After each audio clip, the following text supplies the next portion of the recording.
Hey friends, it's Rachel with the Ponds Farmhouse, and today I'm going to be sharing an autumn craft idea with you using foraged sweet gum balls and some dropped branches from underneath our river birch tree here in our yard.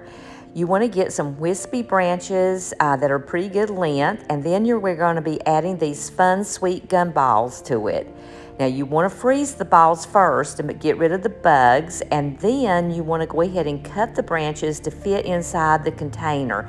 I wanted mine fairly long for this particular craft project.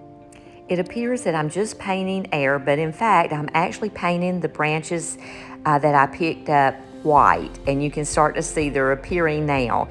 And then we just need to allow them to dry, and I'll be right back. Hey friends, I'm back. We have our stems painted white. We have our gum balls out of the freezer where we know that there's no little creepy crawlies still living that are going to be coming out and infesting our home. And we have our cordless hot glue gun here ready to go. And all we're going to do now is go ahead and add the gum balls to the branches for a fun fall arrangement. So let's get started. First things I've done is I've gone ahead and cut the stems off of the gum balls so that we're ready to apply them to the tree branches. So I'm just going to start in random areas and apply.